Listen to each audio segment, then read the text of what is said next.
That's what's going on. Alright, so we're going to start with a cooking session. This is Squirrels and Mushrooms Part 2. Finally, I've got a cameraman. See, hands-free. It's pretty awesome. Okay, so in the interest of time, I went ahead and started with the seasoning of the squirrels. So you take your squirrels. For the braised squirrel, this is the braised squirrel section. What we're going to do is we took it apart. We went ahead and did all the skinning, everything. Soaked it overnight in salt water. Breaks down the gamey taste, gamey flavors of it. And so what we've done, we take them out, dried them out a little bit, and we spread them out here. And just bear with me on the spices. You might kind of say, but just trust me, it's good. So first, salt and pepper. Thanks for Bub. He held up the leg, let me get it down in the chest cavity, so thanks for that. I need to get like a, I don't know, something I can hold it upside down with, because doing it by myself would have been really hard. So salt and pepper, went ahead and hit it with some oregano, dried oregano, just lightly over the top of it. Okay, then we got some cayenne pepper. Now this is a Gordon Ramsay recipe for braised lamb that I've adapted to and tweaked ever so slightly to fit squirrel. Okay, so instead of using the chili flakes and chili powder that he did, I went ahead and used cayenne pepper, just use a little less of it. Cayenne's got a little more of a bite to it, but with everything else that's going to go in the braised squirrel, the extra bite would probably be appreciated. So, sardines. Yes, sardines. What I do is, if you look down here, get a closer look. You've got down inside here the pelvic cavity and inside and with the chest cavity. I put a little piece of a sardine in here and 2 pieces up inside of there. Adds extra salt. They come in there in oil. Adds a depth to it. Actually, some of the best and the very best barbecue sauce I ever had, as an aside, was anchovies or sardines was included into it. Sardines, the sea salt, the oregano, the cayenne pepper, black pepper, liquid smoke. We do the liquid smoke too, but that's just a little bit in the actual sauteing of the veggies. Next up, we're going to hit with sauteing our onions. We have some crushed garlic here. We didn't even peel the garlic. It's unpeeled, and it's just been crushed slightly with the blade of a knife. That way you open it up. Because in this braised squirrel recipe, we're not even going to worry about dicing it up. It's just there for flavor and for depth. We're going to caramelize it in a bit of a saute before we actually braise it. And we're going to also, obviously, put a sear on the squirrels.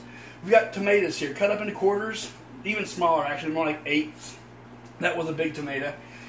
And black olives, some mustard seeds, and we've got sweet vermouth and Seagram's gin. Chicken bouillon. I'm going to get some chicken broth going here. That's going to be the main part of the liquid that we use to braise. Braising just means that you're going to saute the vegetables, put a quick sear on the meat, cook it in liquid at a lower heat over a longer period of time. The meat will be a lot more tender. It takes a cheaper cut or anything like, for example, these are big red squirrels. If you guys have ever been squirrel hunting or anything like that, you notice that big red squirrels are tougher to skin and they're generally a tougher meat. So braising is a way to get all the flavors and to use those bigger squirrels, and the meat will be fall off the bone tender. We're getting our chicken stock here. So next what we're going to do is I'm going to go ahead and show you guys here. And this is basically, I don't know anybody who cooks squirrel on the regular, let alone knows how to trussel a squirrel. If you have a sardine in there, you want to close his legs up here. Take some of this magic string, the butcher's twine, and this is going to be a little awkward to do at first. Trying to get everything in here because, you know, it's everything slimy and wet because the squirrel is uncooked yet. Get down there lower, maybe. Yeah, it works. That's better. Yeah. Just a little bit of issue, but not too bad. Alright, dear knife, cut the excess off there. Alright. Now, how else to do this? Like that. Keep it wrapped around. That's pretty good there. Okay.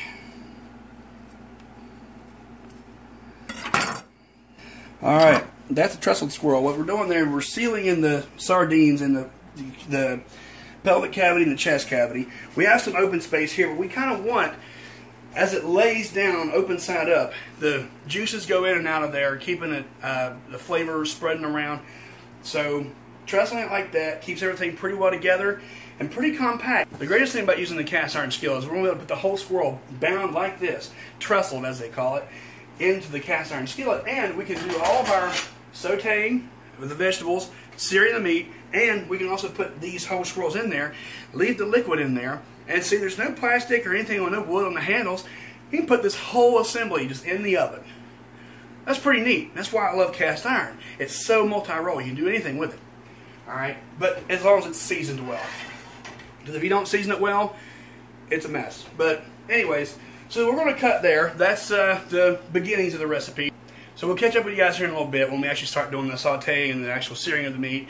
And we probably have a couple things too that you might want to check out just as a little party favor, because this is a low and slow dish, so we're going to try to make some libations that might make the process a little more enjoyable. We'll see you in a minute. Get things taken care of here. So much cleaning to do, it's ridiculous. Alright. Okay, so now that we've washed our hands, got the skillet smoking, we're going to put in our squirrel. Do a light sear. Carefully. Now we're going to get some to hold our hands here, because that skillet gets a lot of heat. We're going to take our squirrel and get it to where it's starting to sear pretty good. This is a very hot skillet and the olive oil. Okay, now we're going to turn him over. So you're getting that brown, that caramelization on there. That's what we want to see. We're not trying to cook the squirrel doing this. We're just trying to put a quick sear on it. It adds flavor, and it also makes it less mushy whenever you pull it out of the braise. So we'll go ahead and turn him here a little bit. Yep, he's done searing. Pull him out of there. A little slippery. Yep, we're good there.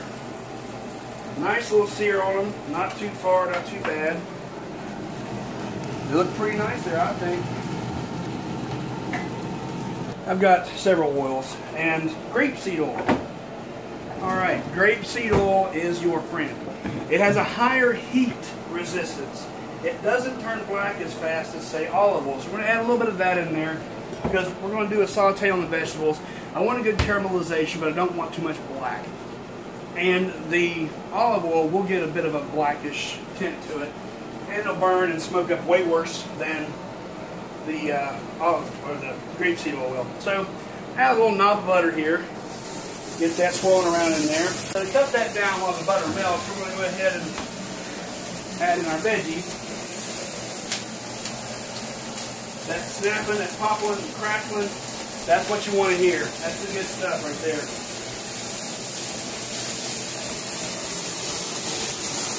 Oh, you can only smell this. Too bad if we don't have smell-o-vision, right? The garlic, the onion. Okay. Now in there we're going to add a little bit of this oregano in there. We're going to season it a little bit. I guess, and there goes the lid. Get some salt going in there. A little bit of pepper isn't going to hurt. Stir that around for a second.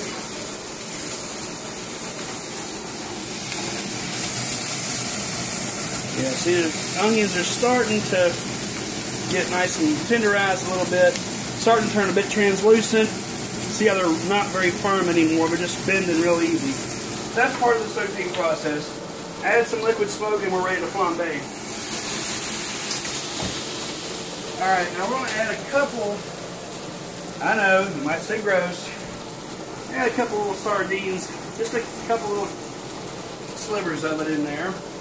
Wipe our hands off. Alright, now, my lighter. Bub, you might want to stand a little bit back on this. This is the fun part. Knit. There we go.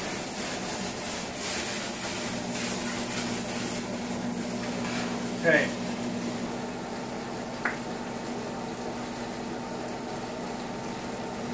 Just a few, not very many. Don't want to overpower anything. Good balance of flavors. Now, we're going to do our tomatoes here a little bit.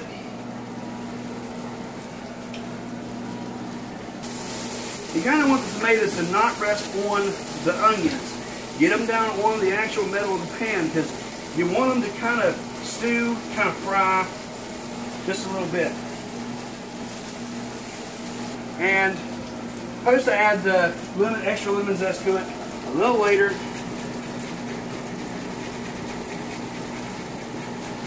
We'll go ahead and add it now. And they're pretty good.